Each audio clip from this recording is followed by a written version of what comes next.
bukanlah sahaja kekurangannya. We should look at the gains and not lament the pains of a plural society. Penubuhan Barisan Nasional lebih 35 tahun yang lampau oleh Allahyarham Tun Razak, ayanda kepada Perdana Menteri sekarang, adalah bertujuan sebagai satu pembawa bendera rasmi, a standard barrier, penggalak dan pemelihara perpaduan nasional dan kestabilan sosial. Barisan Nasional pada asalnya sememangnya mencirikan inklusif dalam semangatnya, adil dan saksama dalam tindak tanduknya, seperti yang dicerminkan dalam simbol dacing yang seimbang. Biarpun mengalami beberapa kekegangan, Barisan Nasional dapat membawa kestabilan, keharmonian dan kemakmuran rakyat Malaysia pada umumnya. Malah, formula Barisan Nasional ini pernah dianggap begitu berjaya sehingga ianya dicontohi oleh Nelson Mandela dalam usaha beliau untuk menyatu padukan Afrika Selatan. Bagaimanapun, semangat ini seolah-olah semakin pudar dalam dekad kebelakangan ini. Mungkin kerana kita terlalu taksud atau sibuk dengan kerajaan dan politik, sambil lama-kelamaan bersikap sambil lewa dan kekadang bersikap angkuh. Barisan Nasional menjadi satu gabungan hanya untuk waktu pilihan raya. Dalam konteks satu Malaysia, Barisan Nasional seharusnya memulih dan mengukuhkan semula peranan sebagai pejuang utama untuk perpaduan nasional. Sehubungan itu, kita harus mengambil peduli, gesaan dan seruan untuk melakukan pembaharuan ke atas Barisan Nasional.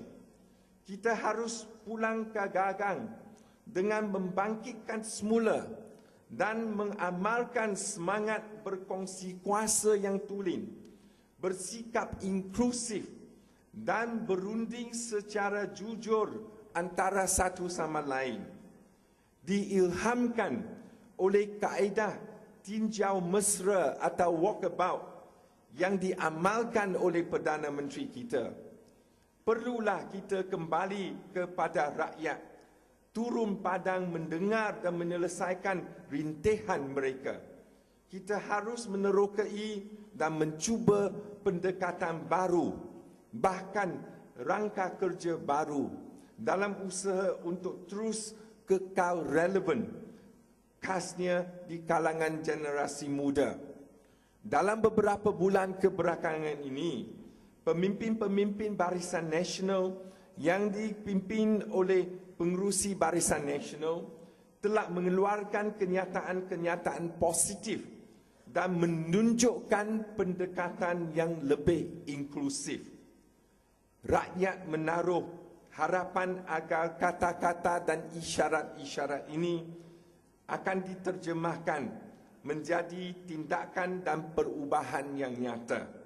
Kita harus terus memberi penekanan agar pembaharuan ini wujud dalam budaya urus takbil dan budaya politik kita. Seperti mana transformasi pentadbiran yang sedang berlangsung, Barisan Nasional haruslah menggarap transformasi yang sama di setiap peringkat. Meskipun Majlis Tertinggi dan Jawatankuasa Pengurusan dalam tempoh masa setahun kebelakangan ini telah bermesyuarat lebih kerap daripada dahulu, adalah sangat perlu untuk kita terus memupuk persefahaman yang lebih kukuh dan mencari jalan penyelesaian yang lebih baik bagi isu-isu asas dan bidang-bidang utama. Gerakan ingin bercadang supaya biro-biro dan kumpulan-kumpulan fokus atau focus groups yang berasaskan kepada bidang-bidang keberhasilan utama atau KRA hendaklah ditubuhkan dalam barisan nasional, di peringkat nasional dan peringkat negeri, serta dalam wanita, pemuda dan puteri. Malah kita boleh menggunakan metodologi makmal atau lab untuk mencari jalan penyelesaian yang baru, lagi inovatif dan berjaya menyampaikan keberhasilan ataupun impak yang besar kepada rakyat. Di peringkat bahagian dan kawasan pilihan raya, kita harus menganjurkan program-program dan acara-acara bersama sebagai sebuah gabungan.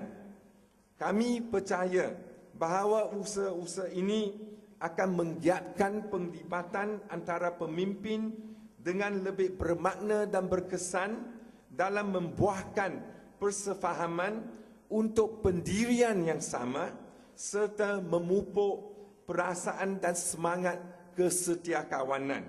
Lebih penting lagi, Barisan Nasional akan dilihat oleh rakyat sebagai satu pergerakan politik yang bersatu padu dan kukuh dalam berkhidmat untuk dan menyatu padukan rakyat Malaysia untuk memarahkan Malaysia ke hadapan dan untuk memantapkan satu Malaysia.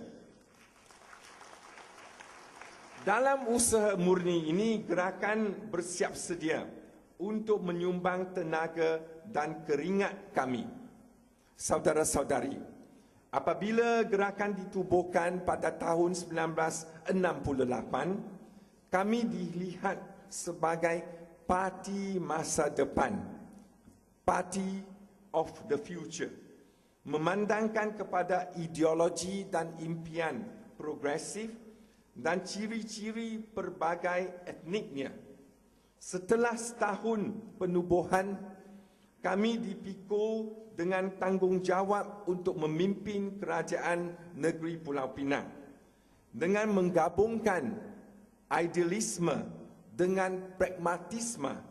Kami bekerja rapat dengan rakyat dan selepas itu rakan-rakan kita dalam Barisan Nasional untuk membangun negeri Pulau Pinang, menjadikannya sebuah negeri yang moden.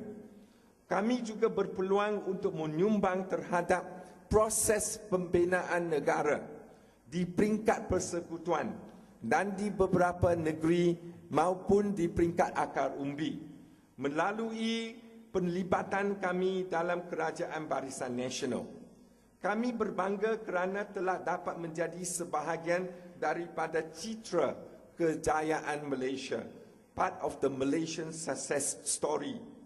Bagaimanapun, harapan rakyat yang semakin meningkat terhadap urus takbir serta kekecewaan yang semakin meruncing terhadap apa yang dirasakan sebagai keangkuhan dan salah guna kuasa menyebabkan berlakunya tsunami politik terhadap Barisan Nasional pada pilihan raya umum yang lalu. Maka gerakan pun juga bersama kehilangan banyak kerusi, termasuk kehilangan kubu kita di Pulau Pinang. Dan oleh itu, tanpa jawatan dan tugas yang dulu sentiasa menyibukkan kerja seharian kita, ada di kalangan kita yang merasai kehilangan arah tuju. Admittedly, without position, some of us feel the loss of direction. Benar, kita kini berada di persimpangan jalan, menghadapi pelbagai cabaran. Namun, kita bukanlah bermula daripada asal. We are not starting from scratch. Dan kita bukanlah tidak mempunyai arah tuju, mempunyai ideologi dan prinsip-prinsip yang kukuh. Tetapi kita mestilah menurun kembali apa yang